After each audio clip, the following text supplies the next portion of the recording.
Hey, everybody, it's Anthony, the Internet Politician, and you're watching the Internet Politician Interviews. Today, I am with Tim Connors, candidate for U.S. House, Ohio District 9. Hi, Tim. Hey, how's it going? As you can tell, I am losing my throat, losing my voice. Okay, so I have a couple of disclosures first. First off, I did contact all of the candidates except for the incumbent, Marcy Kaptur. She had no way of contacting her, which is weird, but, whatever. Second, the other one of Tim's opponents, Pete Rosewitz, assuming I'm pronouncing that correctly, he is going to be interviewed on Sunday, so I'll have that for you guys Monday at noon. And then for one final thing, I've actually known Tim for almost about 10 years. Would you say about 10 years? Yeah, it's a long time since Control. So when I worked for Pokemon, I actually organized events for Tim, plus a couple other games because I did a number of things. So there is a personal relationship here. I don't want anybody to go, oh no, this guy like favors or something. No, he just happens to be running for an office that it is my district. So that. So nobody can call me on it later. Mr. Rosewitz, I believe, is challenging Marcy Kaptur in a primary. Right. So yeah, because you would go against Rosewitz, assuming you made it to the general election. If Rosewitz was to be able to beat Ms. Kaptur, right. Which, if he can do it, he can do it. But I don't. To be honest, it doesn't look like it's going to be an easy task. Well, if you realize that he's about your age, so maybe people are getting tired of the old farts in office. Well, that's 100% true. They are, but the part of the problem is in these primary politics is the good old boys club keeps the people that they want in power. So when you got some newcomers taking a swing at the office, the establishment generally puts their thumb on you. Okay, so let's start with the questions here. First off, what entertained you while you were growing up? I was a weird little nerdy kid. I used to watch Thundercats and Dragon Ball Z and all the little animes on Toonami for Cartoon Network. I watched Dexter's Lab and Johnny Bravo. All those TV shows were funny for me. And then I got lucky. My grandfather was a huge Looney Tunes fan. So whenever I'd go over to my grandparents' house, his favorite TV show was Coyote Roadrunner. And I would get to watch that pretty much all day on Sundays and Saturdays when I was with my grandparents. So when I was growing up, it was a lot of those little entertainment things that really stuck out to me. That's funny. My grandpa loved them too. Yeah. It's strange. That was the cartoons that he watched when he was a kid, and he watched those when his kids were children as well. So he wanted to share that with me, and I liked it. Coyote Roadrunner was fun. He liked Tom and Jerry and Sylvester and Tweety as well. But okay, I see a theme here. It's all basically super violent cartoons. Yeah, well, he hates cats. Well, he hated cats. He passed away. But when he was a young boy, he was working. So this is in New York in the 40s, and he was working as an underage kid, saving up money in cash. He saved up all of his allowance in this very poor home to buy himself his first little canary bird because he loved birds. And it was about 2 weeks after he bought the bird, he was sitting at the windowsill, and a stray cat in New York City climbed up the thing and ripped the bird out of the cage and killed his bird that he just spent all his money on. And from that day forward, he hated cats. So he loved the cat cartoons where it was always the little Tweety bird kicking the crap out of Sylvester. So those were fun. Okay. Okay, so when did your interest in politics begin? My interest in politics began in the first grade, to be honest. We had a mock election in first grade. It was the 2000 election for George Bush and Al Gore. And our whole school did a little mock election to see what the students would vote for. And prior to the vote, the teachers would try to give us little bits of information about each candidate, and it seemed very much to me that everybody seemed like they wanted to push everybody towards Al Gore. And my parents were really involved in that election as far as their opinions and how they talked about it in the house. And so I got to pay attention to some of those finer points. And then I brought that to the class and the other students, and we were in line to vote. Now, I know in real life you can't do this, but at a school, when you're doing a mock election, it's a little different. But I would stand in line, and I would talk to these kids that were saying they're going to vote for Al Gore because the teacher said it was a good idea. And I would explain to them why that might not be the best idea and why I think George Bush is a better candidate than Al Gore in first grade. Now, I got more than 50% of the kids in my class to switch their vote from Al Gore to George Bush in our little mock election, and George Bush won in a landslide in our mock election, which was fantastic. Now, it didn't work that way in the general, obviously, with the Florida recount, but that was when I first took an interest. And realistically, that was, I guess, that wasn't the first time I had seen politics. I got to watch the election with Bill Clinton when he ran against Bob Dole. And my family was all supportive of Bob Dole, so I didn't know how to think about that. But I was a really young boy when that happened. I was like 5, 6 years old, so I didn't remember a lot, but I knew that these things were happening. And so when first grade came around and we got involved in that, I got more involved. And then as more as school went by, and the more government classes and civics lessons that we were taught, the more I kind of started to understand how our government's supposed to work versus how it does. And when I got into high school, I started writing a lot about my opinions and my positions. I didn't publish them. Never was really comfortable with doing that, but I would share them with my teachers, and I would talk to my fellow students about politics. And I'd say the most impressive thing I've done as a kid is I predicted the 2008 presidential election prior to the primary being completed. So when Barack Obama was, third or fourth in the polls, and Hillary Clinton was the guaranteed victor in 2008, I said, no, no, no, no. Everybody says Giuliani and Hillary Clinton. And I said, well, it's going to be Barack Obama and John McCain. And then Barack Obama's probably going to win. And everyone said I was stupid. And then I watched the election play out. I volunteered for the John McCain campaign. I went and worked the phone bank for him, and I went out and tried to help. I was living in Vegas still, so I was young. I was 17, 18. And as I was watching it all happen, I looked at John McCain, and I was like, he's getting hit on all these issues, and he's not swinging back. He's going to lose. And he lost. And I was like, well, that's interesting. Imagine that. You don't swing back, you lose. And I decided not to register as a Republican when I turned 18 because of that election.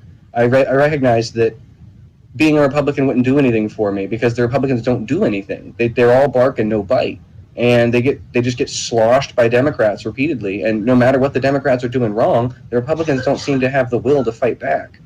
So it wasn't until Donald Trump was in the primary in 2016 that I decided I was going to register as a Republican to vote for him, because he had a spine and he was fighting back and he understood. So I understand the rhetoric kind of turned some people off. But what I always tell myself when Donald Trump has an off-color tweet is he's fighting the good fight. He's actually going up against people that are here to dismantle and destroy the Constitution. There's a lot of people, especially in the far left of politics, and maybe even Mr. Rosowitz would agree with that statement, that the Constitution they believe is racist or outdated or dysfunctional. And I disagree with that proposition in totality.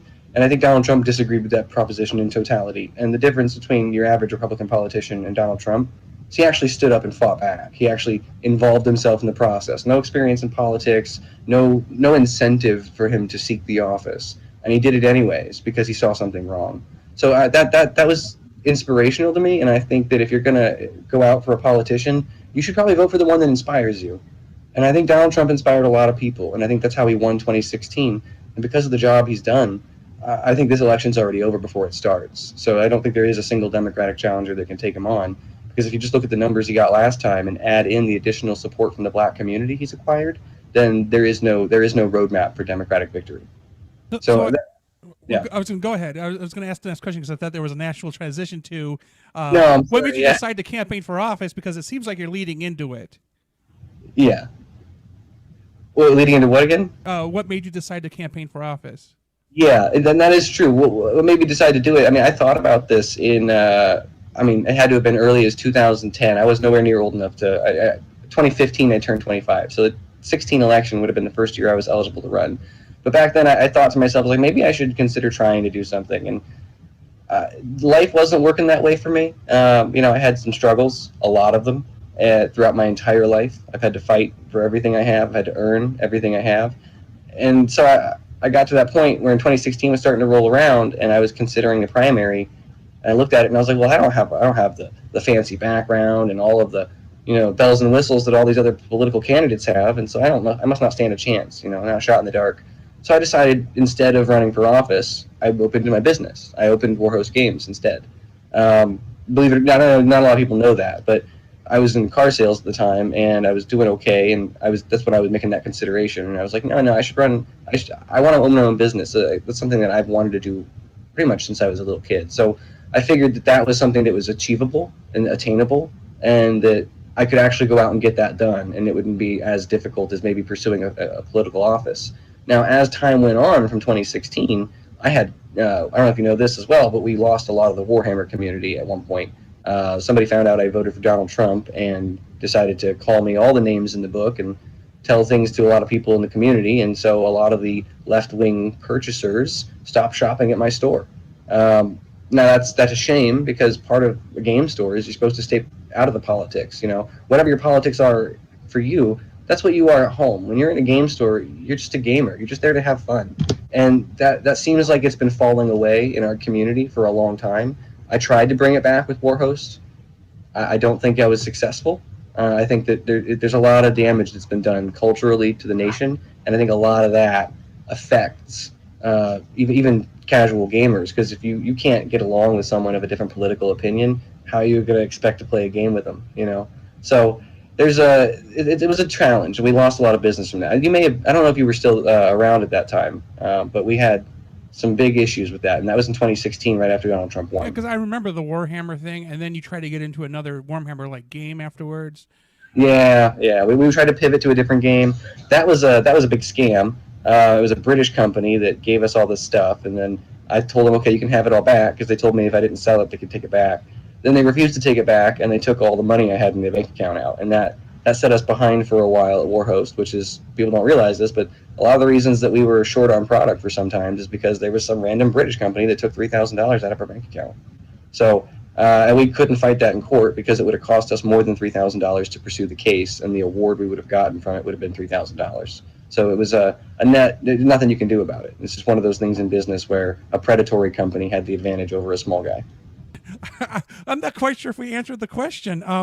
I guess maybe narrow it down to what specifically said to you, hey, you know what? I need to run for office. Oh, that was the impeachment of Donald Trump. Okay. That's easy. That was simple. After I was watching all these things happen in the Obama terms, and I was interested in running, I decided to take the back seat. But then after I watched what was happening to our president, like the entire Mueller investigation, the entire time that was running, I was like, there's no predicate for this.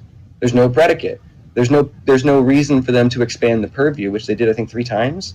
So, or not the purview, the word I'm looking for. But they expanded his mandate 3 times, at least. And so there was no reason to expand the mandate. There was no reason to do any of that stuff. And it didn't give us any meaningful convictions. We didn't get any actual information that helped us solve our problem. They indicted a bunch of Russian troll farms. And I was like, this is ridiculous. And then right after that, I'm like, okay, well, at least we made it out of that. At least the government's like, okay, this was a big crock. All right, we can move on. But they didn't move on. The Democrats doubled down, and they went further. And then to cover up their own money laundering schemes, they tried to impeach the President of the United States. And when you look at the coordination that Adam Schiff's office may have had with the quote, whistleblower, who I'm not so sure can be considered a whistleblower, to be honest. I don't think that his complaint falls within the mandate of the law. But and that's why we need to see the Inspector General's report from the Star Chamber basement that never came out. But all that aside, when I saw them weaponizing the Constitution in an incorrect way, which is a violation of the Article 1 power, to attack the Article 2, to me, that just said, you know what, it doesn't matter whether I've had the fancy colleges, it doesn't matter if I've got $1 million in the bank, I can't stand back and watch it anymore. I can't just let it happen. I'm a concerned citizen, just like all the other concerned citizens. And the difference between me and them is that I'm standing up and putting my name on the ballot and taking a shot. And the reason I'm taking a shot is to rein these people in. They can't just keep doing what they're doing. They can't just keep stealing tax money. I mean, I made a lot of references to the congressional corruption on my website and my platform, which, by the way, is timconnersforcongress.com. But either way, that's why I'm running. I'm running because they tried to impeach the president, and I viewed that as an egregious abuse of constitutional power. And I don't think there's anybody in the race, or anybody, realistically, there's not a lot of Republicans nationwide that I think are equipped to go to Washington and handle that and actually fight back, because they're all stuck with these dark money groups and these special interests, and they have all these things they have to cater to that prevent them from going after the root issues. I'm not that guy. I don't have all those ties to dark money organizations or special interest groups. I'm just me. So I understand that that's crazy sometimes. People think, hey, you're going to run for Congress and you're just you. But I think it's what we need. I think we need someone like me to go there and change the way the system works. We need to actually have someone in Congress willing to go at them. You got these guys they'll say they're pretty talking points before a news media camera, but when they get behind closed doors, they're either all friends or they won't talk to each other. And I think there's something about that. There's something about the way these folks operate in Washington that prevents anything from getting done. And I want to go there and say, you know what? No, no, no, no, no. We were all elected to do something. Let's do it now. And if they won't act, I will personally pen the legislation and introduce it through committees. So if the Congress is not willing to act to solve our problems as a whole, I individually will put forth solutions to solve those problems and then begin working on developing a coalition of support among the other members. That's all if I was elected. So, Now you'll just try to. Well, Yeah. you know what? Maybe I should lead into this then. What are your specific platforms? You just said a couple of things you want to do, but what is like the key ideas you have that you want to take to office? So there's several different layers of policy. So my personal key issues that I'm running on are congressional corruption. So I would like to have term limits installed on those individuals, specifically the House. I know the Senate's a possibility. I agree. You shouldn't be able to keep office for life. That is, Yeah, no, that's ridiculous. especially So when you have generational voters where your mom was a Democrat, your grandma was a Democrat, everybody is a Democrat, and you're all going to vote the same people in office each time. I have nothing against the person currently holding the position you're running for, but I think, what is it, about 30 years, 28 years, something? 38. 38. Wow, that is way too long. Running for her 20th consecutive term in the same seat in government. You shouldn't be in office so long unless you're a Supreme Court justice where you just die at the seat. It just makes no sense. It's ridiculous. Yeah, and I agree with that. Now, there's a lot of pushback on term limits because some folks realize that the term limits push good people out of office just like they push the bad ones, and that's why my plan doesn't impose a lifetime limit. If you go to the website, my plan talks about consecutive terms and how the Congress should be able to run, or members of Congress should be able to run for re-election for so many consecutive terms, and then they should have to leave office for a minimum of one term. So once they leave office for one term, when they want to try and declare to run again, they have to re-go through the primary process. They have to reach out to their constituency and their voters. They have to redo all of this. They don't just have some megalithic infrastructure that provides them campaign dollars to where they can just detach themselves from their constituency and still win elections because they can outspend their opponents. We need to make it so that there's a revolving door in Congress. Now, it's okay if Nancy Pelosi wins 2 terms, leaves for a term, comes back, wins 2 more, leaves for a term, comes back, wins 2 more, leaves for a term. I get that. That would still be a problem, but I think that we would have at least an adequate mechanism in place that would prevent career politicians from abusing the system. So if you want to be a career politician, you're going to have to spend time out of office, and if you're good enough, if you're one of those good politicians that people really rally behind, you'll be able to redeclare and win that office again. And if you can't, that's on you. So I think that's what we need to do. We need to make it, America's about freedom. So I think we need to not inhibit someone's freedom to try and run for office, but at the same time, we can impose a reasonable restriction on length of consecutive terms or nature of consecutive terms. So that's my term limits plan. But then there's the congressional corruption is a 2-tiered system. So we have term limits, which prevents the career politicians from getting established in the first place. But then there's the Stock Act of 2012, which was a bill they passed to prohibit insider trading among Congress. So they used to be able to just blanket trade with insider information with no penalty because they have immunity. Now there's a law that says they can't do that, and it would classify them as doing it as committing a felony, which, removes their congressional immunity in that instance.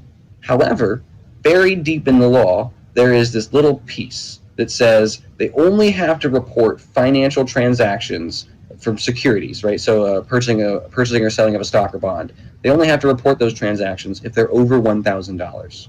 So part of what I want to do is amend the Stock Act to say that they have to report all securities transactions, regardless of dollar amount. Because the way it is now, with $1,000 as the limit for reporting, a member could pay a consulting firm or a trading platform to automate trades and cap the dollar amount for each trade. And because of the wording of the law, they only have to report individual transactions greater than $1,000. So if you were to say do 1,000 transactions of $900, it's $900,000. You didn't have to report a dime to the SEC. You didn't have to report a dime to your congressional oversight places you have to report that to. Nobody has a way to police your behavior. Now, if they find out you use insider trading information, yeah, it's illegal. but what way do they have to enforce it? So they passed a law that limited their ability to insider trade, but then they wrote themselves in a part of the law that allows them to dodge the enforcement of the law. So we have to actually have representatives that have the will and the balls to stand up and be like, no, no, no, no, no, you can't do that. We caught on to you. We're seeing what you're doing, and we're going to stop it right now because you're profiteering from your office, and that's not okay. Sorry, is my laptop moving a little bit? Yeah, but I mean, it's fine. Gotcha. I'll get seasick. I'll let you know. Yeah, those are my main positions. But then there's also the district. So the district itself has its own problems that are not the same as all the other problems in the country. So there's national problems that I have a platform to solve, which is like congressional corruption. In the district, we have three main huge issues that require solutions. One is the health of Lake Erie. We have to figure out more about what's going on with the algae blooms and how to mitigate those so that we don't have bad drinking water and so people don't, have a serious issue with their action. You can't. There was a time you couldn't take a shower in some cities because of the algae bloom. We don't want that to happen again. We also need to figure out what's going on with the sea level because it rises and falls so frequently that during certain storms, the shipping routes shrink down and they can't conduct commerce. So we have to really look into the science behind the lake and see what the best things we could do to make it, I'm looking for the right word, sustainable. I was going to say that was exactly the word I was about to say. So it's got to be sustainable going into the future. And then number two is the opioid epidemic. In the last 10 years, more than 400,000 Americans have died because of opioid addiction, whether it be the Oxycontin or heroin or any of those things that happens. Now, there's a pretty easy roadmap of how it got like this. And I think that governments, local and federal, are working to solve that problem. But my issue with that is that they're not doing enough. So they might do all these things to help combat the epidemic, but what are they doing to stem the flow of heroin into the country? What are they doing to stem the flow of fentanyl? They're not doing anything. I mean, they're trying, but they're trying within this limited framework that any criminal can just take a quick look at and figure out how to dance around. So they're not going to be successful. And so I actually propose, now this is going to be radical. This is probably the most radical position for anybody on the opioid epidemic.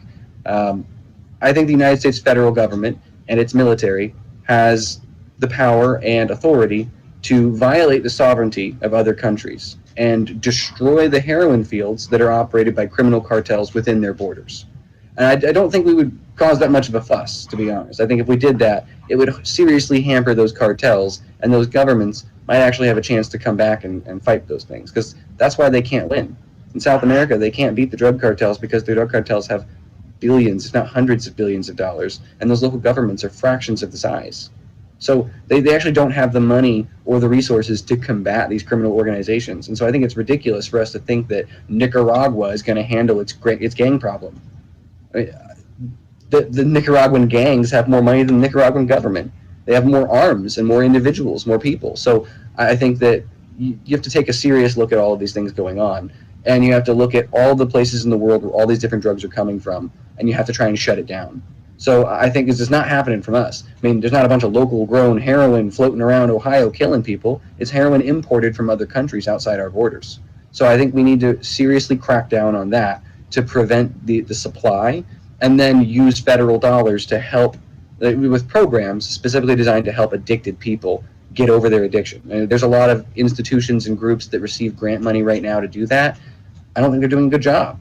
There's a lot of people that they're spending tons of money per addicted person to get them cured, and there's a huge not recidivism, but they fall off the wagon a lot. And so I think if your treatment that you're giving these folks leads to them falling off the wagon, then it's not adequate. And so I think we need to look at the way we're treating them and how we're spending our money more efficiently. And then that's opioids, right? We have to deal with that because it's going to keep killing people in our community if we don't. And then the third, but probably most important one, is human trafficking.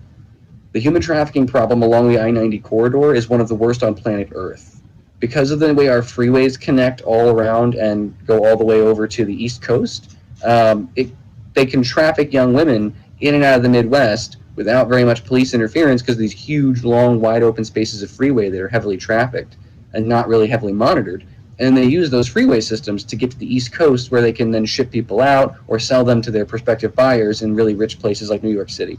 So we need to crack down on every aspect of that, and they're already trying. I mean, the federal government has money allocated to stop human trafficking, but it's obviously not enough. We have resources on the border, in the southern border, to catch smugglers and criminals, and to catch people smuggling people in vehicles. They have scanners that can detect whether there's humans in a car, so they can see if there's a bunch of people packed into the back of a van. Oh, the heat scanners, yeah. Yeah, they're not using those in Ohio's 9th District. They're not using those along the I-90 corridor to help human trafficking victims. Why?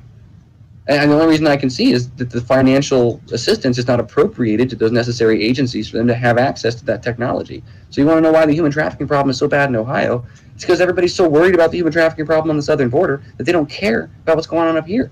And I think it's terrible, but most of the young girls that are getting abducted are black and brown girls that are reported as runaways. And they're getting abducted by people. I saw something on the internet today that was saying that a new way for these human trafficking gangs to abduct and rape women is they have somebody parked on the side of the road with a damaged car, and they say, "Oh, here's my address. Could you please just take me home so I can get help?" And when they go to take you home to get help, they abduct you. So these people are sick, and we have to crack down on them, because these are human lives being put into slavery. And not just regular slavery, but like sex slavery. It's barbaric. It's something that we fought the bloodiest war in our history to end, and we're letting it occur on a daily basis because our law enforcement agencies aren't well enough equipped to handle the problem. And the local law enforcement agencies can't do a damn thing because these people are trafficking women across state lines where their jurisdiction ends, which puts this firmly into the jurisdiction of the FBI, who does not have enough money to deal with the problem. And representatives like Marcy Kaptur are doing nothing. Not a damn thing. She's not asking for a penny for this. So she cares a whole lot about green energy and solar panels, which don't do a thing for us, right? That doesn't help us at all in the 9th District, but that's what she's having our money spent on. It's absolutely silly. When it comes to infrastructure, something that I think the Democrats, including Marcy Kaptur, and all of the Republicans on our side of the ticket, we all agree that Ohio's 9th District needs to be thought of and included if the government's going to do an infrastructure package. But that would help us with our lake. But that's something that we all agree on, so I won't touch too much on it because I think everybody's on the same page with the infrastructure. Okay, so what trends have you seen change in the current political environment? So to give it a little more of an explanation, you did mention that you got interested in politics around first grade, and now that you're actually involved, what have you seen change, and maybe there's things you like or don't like that have occurred over the course of time now that you're like, yeah, maybe I can make this change happen. Yeah. So I'm looking at it. So I noticed I noticed these patterns and trends a lot. I pay attention to that. The notable one was when around 2006, the Democrats won the House of Representatives and the Senate, and George Bush was the president. Right around then, I noticed the entire tone of the media switch. I noticed the tone of politics in the country switch. And Democrats started moving farther and farther to the left really quickly. And it became apparent to me that, because I was in school at the time, a lot of things we were learning in school, I was getting in trouble for arguing with, because I'd say, well, that's just not accurate, or that's not true. Like when they tried to teach us that 9/11 was not a terrorist attack, but really just vengeance by freedom fighters to respond to American aggression in the Middle East. It's asinine the way they tried to teach that. And I stood up against those kinds of things when I was in school, but I was starting to realize that when you're teaching these things to kids, you're going to slant them inherently to the left unless they recognize what's happening to them as it's happening. And most people don't. Most people are normal. They're innocent. They go to school to learn. And when the teacher teaches you something, you give them the benefit of the doubt because they're a teacher. And the teacher might not they might be given the benefit of the doubt to the people writing the material. So there's a whole lot of misinformation that's been going on for decades now, and it's been indoctrinating people. I know that's a hot button word a lot now, but it's true. There's been a large scale indoctrination of students in the public system. Not every school system in the country, but in a large majority of them, and that leads to it's a reason that most of the people that self-identify as socialist are under the age of 35. Right? There's an actual reason for that. It's not because the old people are just stupid and they don't know what socialism is. No. They know what socialism is more than these kids do. The problem is these kids have been indoctrinated to believe a certain certain frame around certain ideas that may not be true.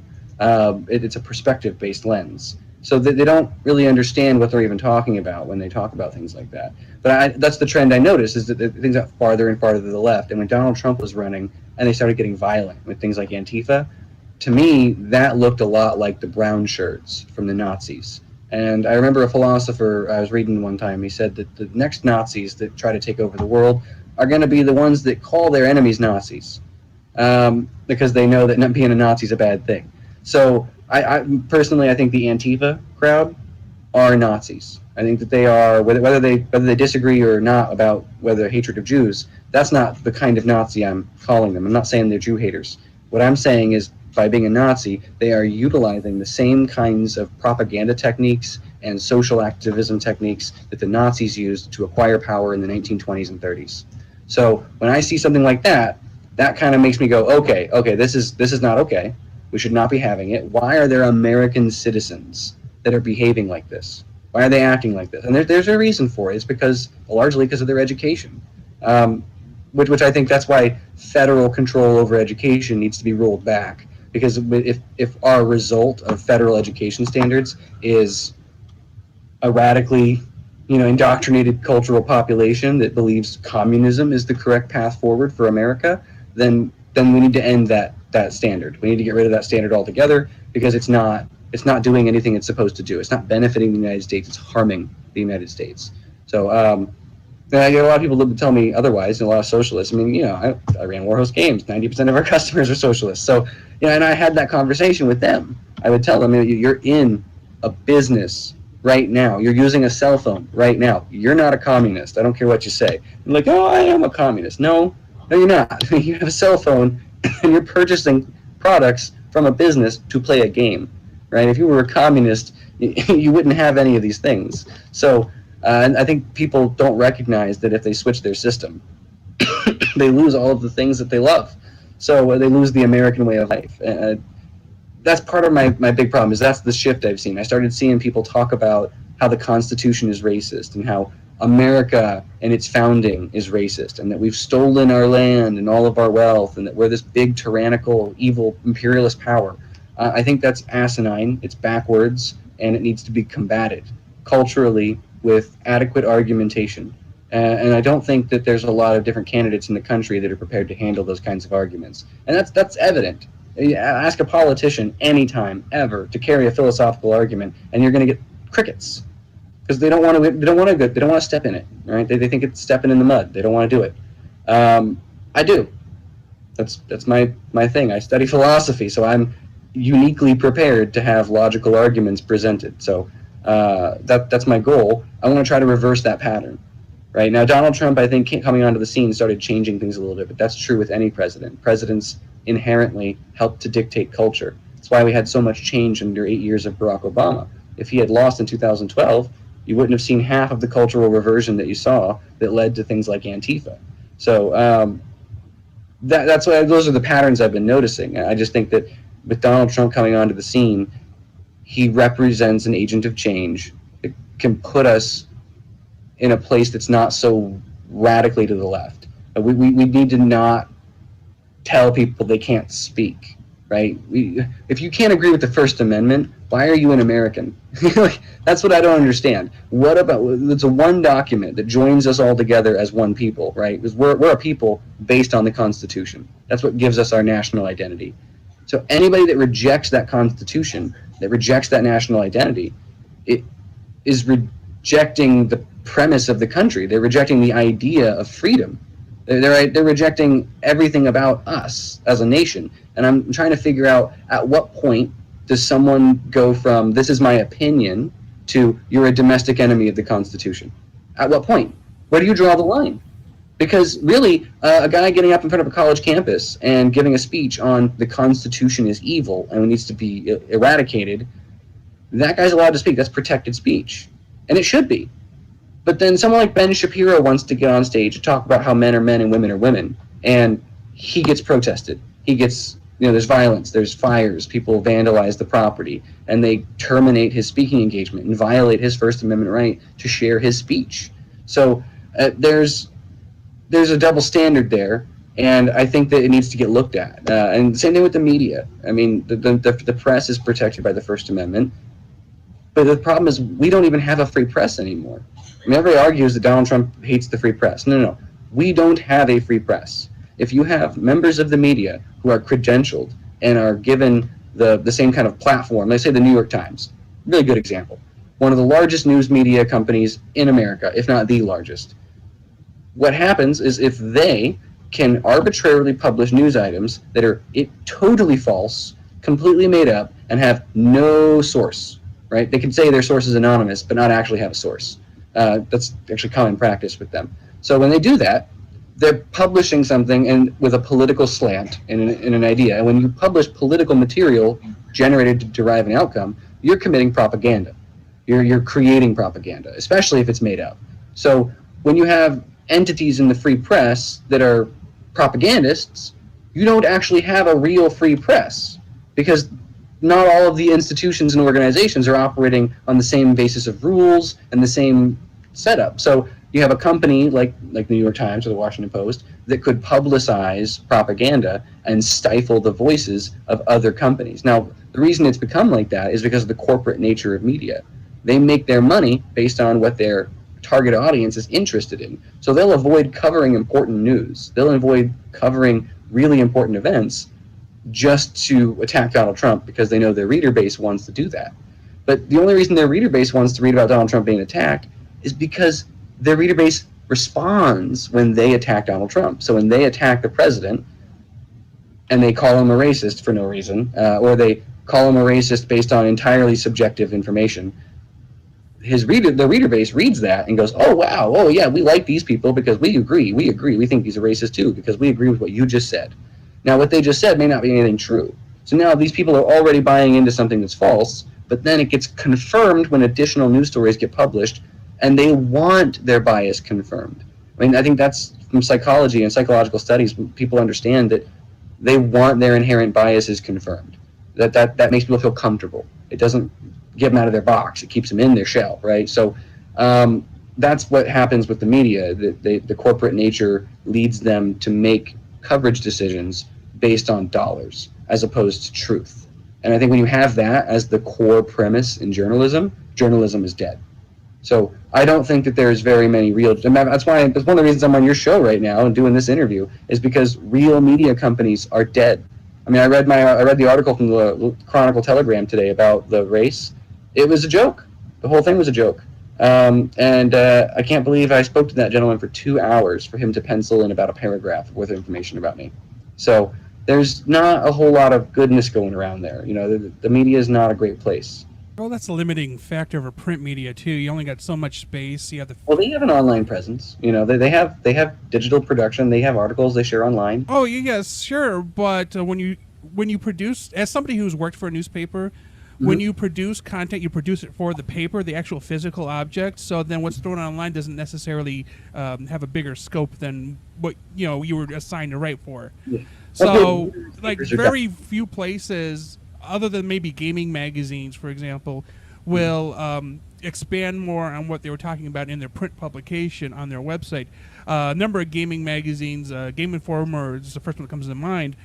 They'll write their article, throw it into the magazine, and then they'll say, hey, go onto our website to see more. Newspapers really don't have that because it's an old media. I just figured that they would produce more content, but you're right. Because they're working on a framework of a newspaper, they probably have a finite, limited amount of space they can use to speak. So, but I get that. I just think it's silly. If you read the article, it really is. It's interesting. Okay, so moving on to the next question. What do you think will draw people to vote for you? Now, I've known you for almost a decade. You speak your mind. You tell everybody what you think. You do not lie. You see things, you interpret it, and you say this is what's happening. So honesty and transparency, which is, I believe, the slogan is on your website, and or is it transparent honesty? I don't know which. It is honesty, transparent. Okay, so, but anybody who asks you will hold a very long conversation that sometimes. Yeah, but it's unfortunate. It's my failure. It's my worst quality is that I can't ever shut up. And if somebody wanted to get I mean, it's happened at the game store. Let's put it that way. We've had somebody come in and ask me about the nature of death. And 3 hours later, we finished that conversation and everything's going on fine. But that's the problem, is that I'm running for public office, so I can't carry a 3-hour conversation with every voter about every philosophical principle that might come up. So I've been trying my best to communicate the message to voters, but to simplify everything, I'm largely self-educated. I read my own books. I mean, I didn't write them, but I go out and read. I learned how to extrapolate information, and I'm very, very good at reading comprehension and things like that, taking in everything that I read and soaking it. So, I read a lot of philosophical literature, and I'll read it multiple times over to see if I can glean any new information. So, and then I spend a lot of my time thinking, which is probably another bad quality. So, I get lost in my head sometimes trying to figure out, well, how could we solve our immigration crisis? I'm not in office, so really it's not my job to figure it out, but I can't help but try to figure it out. The most complicated problems are the ones that intrigue me the most. So I really do want to jump in and fix what's going on in Washington. And I don't want to be a career politician. I met with a guy today that wanted me to run for something different. He's like, oh, you're not going to win. You should run for this office. Well, sorry, but I'm not trying to be a career politician. I really don't. I really don't want to be in office my whole life. I don't want to go to Congress and sit there for 20 years. I don't think they should be allowed to do that. So, you just got to do what you got to do. Okay. So let's say you do get elected. What are your goals for the first 100 days? What's the things that you want to get done, you have to get done, you feel like are the most important? So in 100 days, what I would like to do is I would like to advance additional funding for the FBI's human trafficking resources, specifically to come out here and help Ohio in the I-90 corridor region.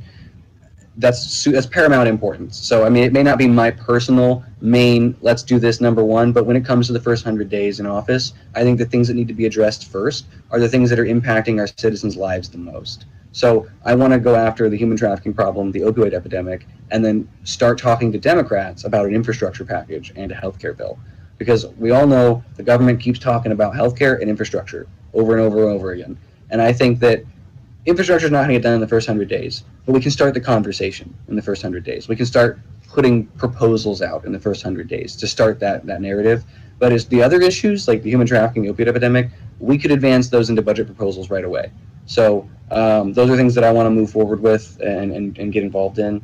And whatever the national agenda is at the time, because the president kind of controls part of that agenda. So I'm assuming that in that first 100 days, there's going to be a whole lot of work that has nothing to do with me, but that I'm going to have to vote on and debate and argue and apply myself to. But while I can walk and chew gum at the same time. So I can help handle the president's agenda while also working on a private agenda specifically for our district. And I want to get those things cemented in that first 100 days because I think it's important for the constituents to recognize the guy they just voted for is actually going to bat for them. And so I think that outreach is important and that effort is important. Okay. So, what changes would you like to make if you had unlimited resources and the full backing of the government and the people of this country? So basically, this is fantasy time. Like, what is the one thing? This is where I'm going to lose all my votes, Tony. Don't answer. You don't have to answer. I'm just. Fantasy time. If it was fantasy time, the entire world, each country on Earth would have its own fantastic U.S. Constitution it could operate by, and then everyone would be a democracy, and there wouldn't be any more totalitarian dictatorships. That'd be great. Or be fantastic. Everybody would have money. Everybody would have health insurance. Nobody would worry about anything. Taxes wouldn't exist. Everything would be happy. It'd be great. Maybe I should limit it to if you were in office and you had unlimited resources. I would like to change the way our House of Representatives functions to an extent. And what I mean by that is apply term limits to them and make it so they can't have their protected immunity status from a bunch of different laws. And then I think that the House needs to be looked at as it's not as powerful as people make it out to be. Article 1 is a co-equal branch to Article 2, correct? We all agree on that. Well, yeah, there's legislative, executive, and judicial. Exactly. So when I say when there's 3 co-equal branches, Congress, the House of Representatives, is not co-equal with the executive branch. Congress is co-equal with the Senate. And the Senate and the Congress combined are co-equal with the executive. So I want to make that known to these people that seem to have forgotten that. And I'd like to find a way to do something, whether it be legislatively or culturally or just by talking and just by bringing this up. We have to get Congress to recognize and remember, including the Senate. I mean, Mitch McConnell's got to learn this too, but I think he understands it. Their power is co-equal to each other, but the executive branch is more powerful than either the Congress or the Senate individually. It's only when they're both together and combined that they equal, I mean, co-equal being the main word here, they equal the power of the executive branch. So when Congress weaponizes Article 1 in an impeachment attempt, and they fail in the Senate, that's exactly how that system is supposed to work, right? The Senate's supposed to shoot it down. But the House is not supposed to be able to create articles of impeachment that are outside the bounds of the constitutional parameters given to them. So when they did that, not only did they all violate their oaths of office, but they became domestic enemies of the Constitution. And I believe that wholeheartedly because I think that there was sedition involved. It's not treason, because apparently you can only commit treason during wartime with it's like an espionage thing.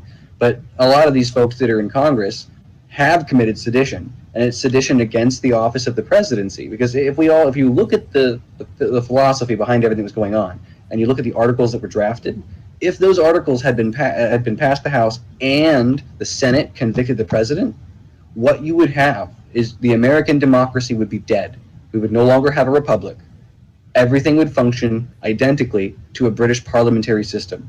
And the impeachment clause would effectively, it wouldn't literally change, it'd stay the same words, but effectively it would be treated as a vote of no confidence, which would mean the president serves at the pleasure of the House of Representatives, making the House of Representatives alone more powerful than the entire executive branch. That is not how the American government works. And I look at Congress's attempt to complete that action as that. I don't think that they were accidentally going to turn us into a parliamentarian, government where they can get rid of whatever president they want. I think they were doing that on purpose. I think that was their expressed goal. Was they were like, well, we're probably not going to win this, but if we win it, we get unlimited power. And if we lose, we can use it to bludgeon Trump in 2020. It was purely political.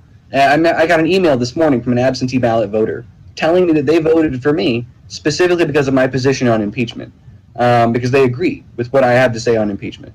And I'm not alone. There's millions of Americans out there that think the exact same way that I do on this exact same issue, and they are not happy. And let me tell you, the Democrats are going to feel that in November. Whether or not I'm on the ticket, they're losing this House. So they've squandered all their opportunities to govern. They've disenfranchised their own constituency because several of those Democratic members that voted for impeachment campaigned and told their voters, we won't be impeaching the president. That's not our job. We're not going to do that, right? He hasn't done anything impeachable. We just need to govern. They all threw that out the window when AOC whined and cried to Nancy Pelosi for 2 months. So you got too much BS going on in Washington, and you got too much of it that's damaging to the nature of our republic. It's damaging to our national security. It's damaging to our solvency as a people, really. I mean, so united we stand, divided we fall, right? So everybody, that's a common phrase. We say that a lot. It's in a lot of our songs. And the reason they say united we stand, divided we fall is because a united America is undefeatable. Nothing can happen to us. We are literally the most powerful nation on earth. A divided America, whole other story.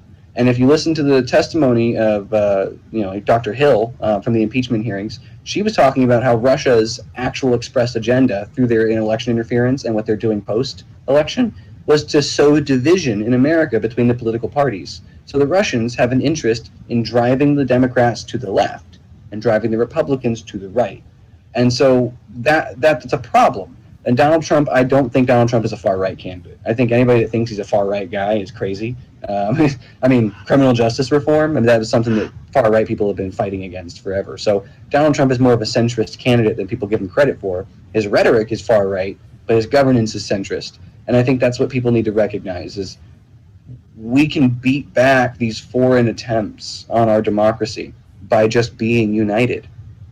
It's all we have to do. We have to just appreciate America. And when you look at the nature of all these folks that think America is the bad guy, all they're doing is advancing the agenda of communist China and Russia.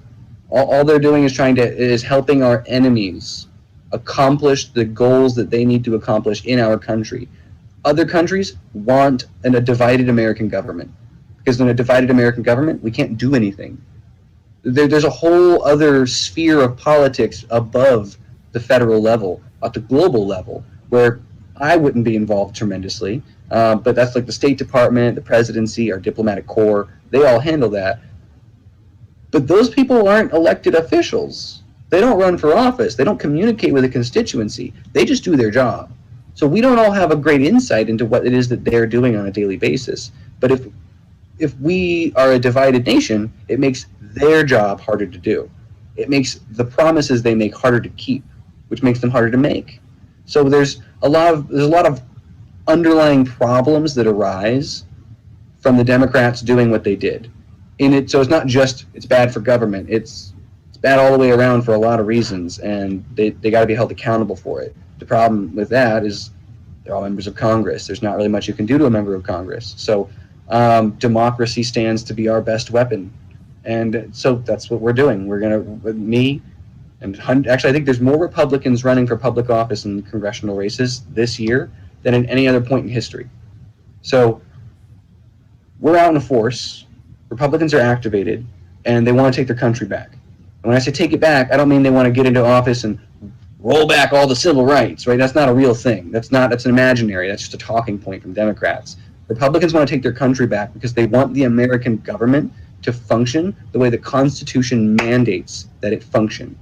And if it doesn't, then they don't have a job. They're not actually doing what they're supposed to be doing. Like right now, for a while there, I was like, Donald Trump and Barack Obama, there was never a peaceful transition of power. If there was a peaceful transition of power, why are there several members of the former Barack Obama administration actively working to undermine the current president? And why does Barack Obama still have contact with those individuals? And why does he still live in Washington, D.C.? And why is John Kerry, former Secretary of State, going to all of the countries that the president goes to meet with the same leaders the president met with right after the president leaves? And why is he telling them to ignore Donald Trump? I was under the impression that was a violation of the Logan Act, but nobody seems to care. They went after Michael Flynn because of the Logan Act, and he didn't even do anything wrong. He didn't even violate the Logan Act. So when you got him being charged for that, but then you've got John Kerry running around the world telling the Iranians to ignore Donald Trump, what the hell? That's a crime. That's you got to deal with that, and they're not going to because the State Department is largely in the tank for Democrats. It's been that way. It's what we call the deep state, the swamp. It's not like all these pejorative terms get used to craft these grand conspiracy narratives. There's no grand conspiracy narrative. There's just people in the State Department that have a specific ideological slant because they were appointed and placed there by people that were in power that shared that ideological slant, and they came from colleges and universities that overwhelmingly indoctrinate their students. So we have a problem where a lot of the permanent part of our government disagrees with the nature of our government. That would be like having, let's say you had a British parliamentary system and a bunch of people decided to get together and form a British Senate. You can't do that. It's not a thing. What are you doing? So that's effectively happening in our State Department. They're trying to operate as their own government, and that's why there's so much combat between the second Article 1 and 2 when it comes to oversight, because the executive branch agency people that don't answer to a lot of folks, that don't report to a lot of folks, and that they can easily hide all of their misgivings up through the chain of command before it gets to anybody that can actually do something about it. And then they try to hide that from Congress. And so when the Democrats are in power, they have no interest in oversight when it comes to agencies that, like the State Department. They want to investigate the agencies that are supportive and helpful to the president's agenda, but they don't want to evaluate the budgets for the agencies that are against the office of the president. We have judges abusing their office by coming out and making political statements. I mean, there's so many bad things happening in the country that they're not bad inherently. They're bad because they are the antithesis of the nature of our government. They function differently than the Constitution prescribes them to, and that is not okay. We, as a people, cannot allow that. We own our government. It works for us. We're not beholden to it. It's beholden to us. That's how our system works. That's why our system is the greatest system that's ever existed in humanity. It's not perfect, but it's better than any other system that's ever been created because it's an actual system where the people hold the power, not the government. And what's happened to our country in the last 30 years is that the government holds the power and now subjugates its people. And it does that through all of its bureaucracy. through all of its overtaxation. I mean, there's a reason why there's a special goods tax on like every single good, and then there's income tax, and then there's FICA tax, and all these other taxes that layer on. They don't charge you in one bill, because if they did, everybody would realize they're paying more than half their money in taxes. I mean, if you buy a pack of cigarettes, more than half the cost of that is taxes. You buy gas, more than 50 cents of that a gallon is taxes. You go buy a soda from somewhere. There's some places they have soda taxes. In New York City, I can't even get a soda anymore. I can't get a fountain drink anymore because you're not allowed to give somebody something with free refills anymore because you're supposed to limit the amount of soda somebody can drink in a single sitting. So that might not be here in Ohio. That's in New York. But what they are doing here in Ohio, specifically in Cuyahoga County, is they've banned plastic bags. They will let you buy a bundle of plastic wrapped in plastic with little individual pieces that are made out of plastic, but they won't let you take it home in a plastic bag. It's the dumbest thing I've ever heard in my life. And they're talking about sustainability. Plastic bags don't ruin sustainability. You want to change sustainability, you need to change the nature of plastic. You need to come up with a new material that can adequately replace plastic. Then you have an argument. If you just arbitrarily have us stop using it, it just makes everybody's life harder. It doesn't help anybody. It doesn't help the environment. Well, there are different types of plastic. Yes. And many different And types. some are recyclable. Yes, but they're all byproducts of oil. So look at it. If you stop using plastic bags, you're not going to reduce the amount of plastic being created because you're not going to reduce the amount of oil going through refineries.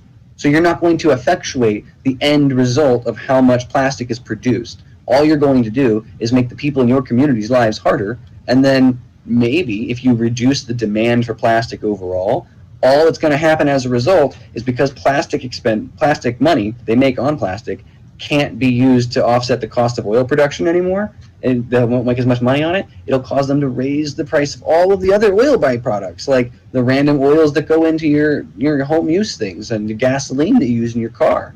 All of those things would go up in price because they don't want to use plastic. And it's not, the goal isn't to make those things go up in price so we use less of it. Because that's not going to happen. They're still people. They're still going to live their lives. And especially the people that are impoverished that can't afford to just go out and not use fossil fuels anymore because they've got all these resources at their disposal that help them live their life normally. They're not going to comply.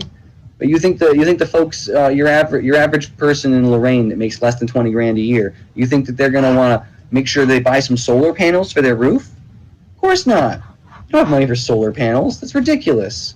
Those are thousands of dollars. Like, what are these people asking us for? I mean, it's all dumb. And like Cuyahoga County has been messing around a lot, but I can't do much to Cuyahoga County as a congressman as far as making them not ban plastic bags. But I could pass federal legislation that says that localities can't ban plastic bags. Now, I don't know if that would be successful or constitutional, but it is something that could be done. Well, I think it's ridiculous. So I was thinking to myself, I use recyclable. I use the cloth bags because not all plastic bags are recyclable, and so I feel better about using those. Plus, they're a lot sturdier. Yeah, I just reuse them. I go to the grocery store, I get my plastic bags, and then I save them, and I put them under the sink. And whenever I need a plastic bag, I grab a plastic bag from the sink. So, and I use them to pick up dog poop or throw extra trash away. I think everybody does that. I mean, I use them as trash bags in my little trash cans in the bathrooms. Yeah, me too. So, and that doesn't make things worse. I mean, it's just everything is so crazy to me when they try to dictate climate policy or something like that. Something about the world's going to end in 12 years. No, it's not.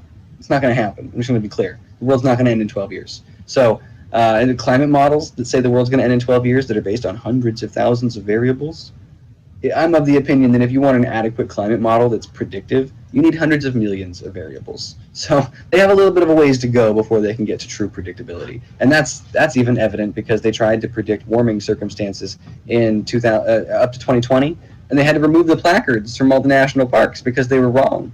So I don't take them seriously at all. And when they talk about banning plastic, that to me, all of this just involves somebody's money somewhere. Somebody's trying to get money from some aspect of some industry, and if one industry falls, another rises. And it seems to me that the people in power that are making these decisions are making bets. So I don't think we should trust what they have to say. I don't think we should trust what they want to do. And like something like the Green New Deal is literally the dumbest piece of legislation that's ever been advanced on the floor of the U.S. House. So really, you want to just gut the entire American economy and then force everybody that has a building anywhere for any reason to rebuild their buildings?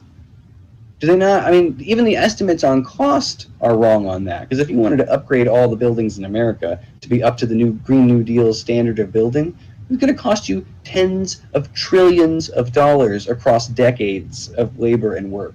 And we don't have the workforce to sustain that kind of endeavor. So everything they're talking about is it's not even just a moonshot. It's dumb. It's impractical, and it's not possible. So, and I think they knew that when they advanced it, and they did it for political reasons to get brownie points.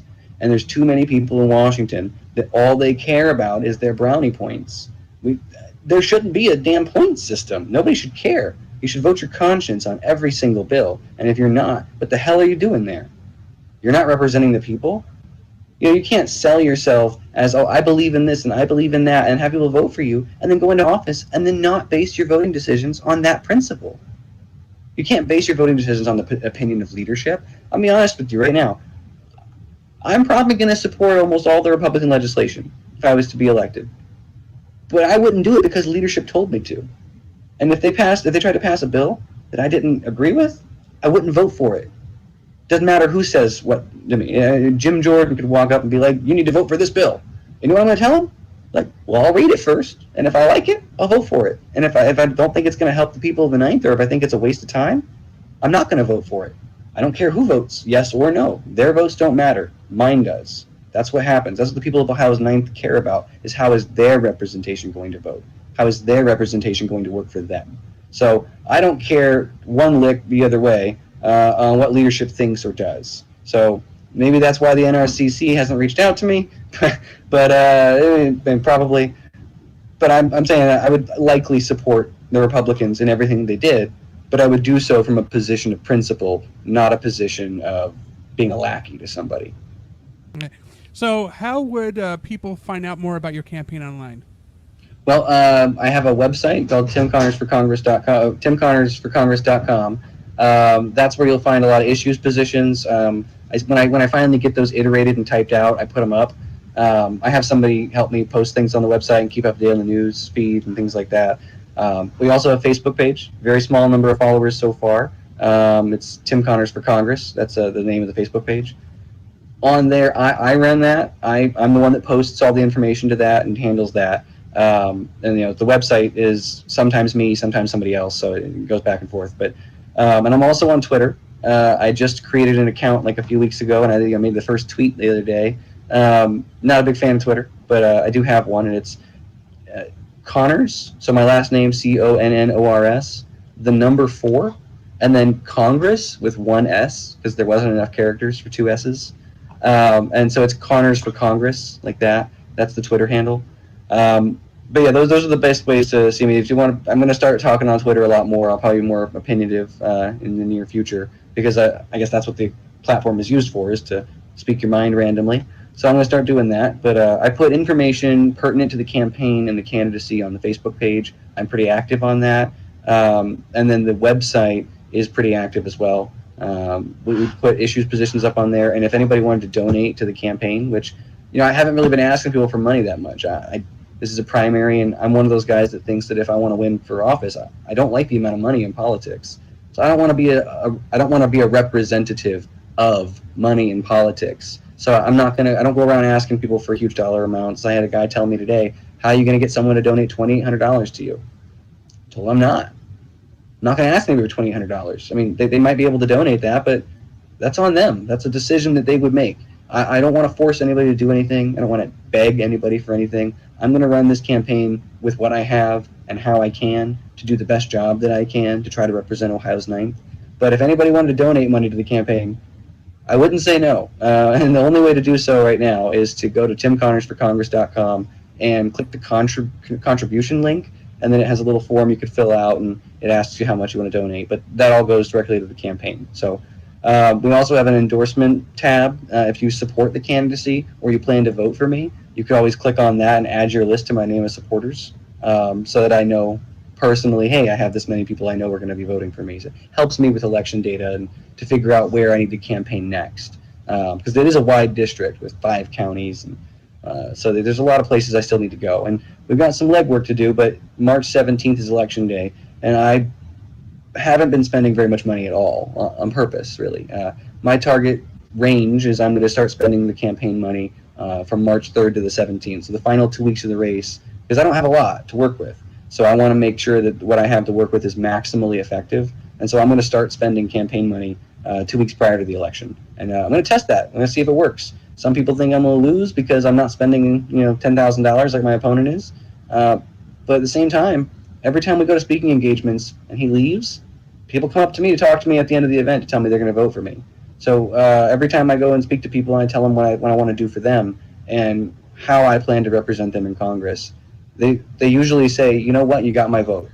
And I got a lot of people from outside the district. I mean, I was at Black Women's Political Action Committee last night, and I had women from Cleveland that were not in our district tell me that they know some people live in the district and they're going to ask them to vote for me. And that means something. I went there last night. I was the only candidate from my race to go to the Black Women's Political Action Committee. That to me was shocking. Now I know apparently there was other events the same night, but if your express purpose is to win Ohio's 9th district, why would you go and hang out with all the Republican clubs when the percent of the electorate that you need to acquire is not just Republican? You need independents and Democrats too. If you want to win this district, you need 150,000 votes, and I'm sorry to say there are not 150,000 Republicans in the district. So you actually have to have a message to Democrats. You have to spend time making inroads with their communities and to show them that you're not just some random partisan Republican that's going to trample all over whatever they think and just shoot for the moon with leadership, right? I'm sorry, but you have to talk to those people. You have to be aware that they're there and that they need help and representation. I have people in Lorraine calling me about a corruption thing that's going on there, and it's concerning. I looked at that and I was like, that's absolutely awful. And they're blaming it on the EPA, which has nothing to do with it. So there looks like there's a lot of problems in a lot of places, and not all of them can be solved at the federal level. But I think if we start solving those federal problems, it'll allow those local issues to be seen with more of a magnifying glass, because people won't be paying attention to what's going on all over the country, paying more attention to what's going on right there at home. Okay, so do you wish to mention anything else about your campaign? Like maybe you're going to be somewhere soon so people can come and meet you, or any type of events or campaign? So if you go to the website and the Facebook page, I usually post where I'm going to be on that. I had several events clicked out, and we've already been through all of them, so they're not on the calendar anymore. They've already gone by. The only other event I have on the calendar right now that's going to be a public event is March 5th at about 4 p.m. in Toledo at the Toledo Public Library. Some students from the University of Toledo are putting on a Democracy Day town hall event. Now they've invited Republicans and Democrats from all the local races, and they said that we're all going to sit down in the middle of the room, basically, and the crowd who is invited is going to get in line. They're going to ask questions to the group one by one. And we're going to be there for a little over an hour, and we're going to field questions from the group. And if the group doesn't have enough questions, the moderators have some additional prepared questions as well. So I will be going to that. That'll be the first event that people will have the ability to come to that is a real, actual town hall style event. So me and my main opponent, I know there's 4 of us in the race, but I'm going to be honest, one of them is not campaigning at all, and the other one straight up told Rob Weber that he was going to support him. So I don't know if he's even should be on the ballot anymore after that, but he still is, but he's not really doing anything to get any votes. So really it comes down to whether you're going to vote for Tim Connors or Rob Weber. And if you vote for Rob Weber, you're getting a guy that's been to all kinds of nice colleges. You're getting a guy that's had the right jobs. He's a lawyer. He's been involved in the local party politics for a few years now. He's run for other elected offices and lost. But he's the poster child politician candidate in the race. I'm in this race specifically to be the antithesis of people like Rob Weber. I'm not the ingrained party politician. He might be spending all of his time with Republicans trying to win the district for the primary, and then he's going to have to dance his way back to the center for the general election, and Marcy Kaptur is going to clobber him over it. So I'm a little concerned that if he was to win the primary, that we might not be able to take Marcy Kaptur in November. However, there is still a chance I can get there. I mean, I'm spending not nearly as much money as him, but I still think that we have enough grassroots support. We have enough actual voters that are actually casting ballots to maybe make a difference in this election. So when it comes down to is, are you going to vote for Tim or are you going to vote for Rob? And I'm going to tell you right now, if you vote for Rob, you're voting for a politician. Nothing wrong with that. A lot of people do it. And if you vote for Tim, you're voting for someone who's not a politician.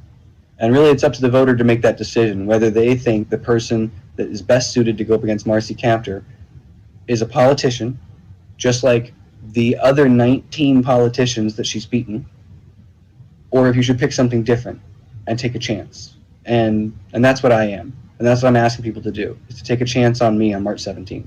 And then cue the ABBA song now. Nothing. Okay. But serious, though, if I can make it out of this primary, there are organizations that I'm in contact with, and they're not like dark special interest groups. I'm a small business owner, so I'm a member of small business groups. There's a very prominent small business group in Northeast Ohio, all along the 9th District. They have never, ever, ever had a candidate run in this district that was supportive of their platform, which is a small business platform. Right? They want to advance small business ideas versus multi-million-dollar corporations.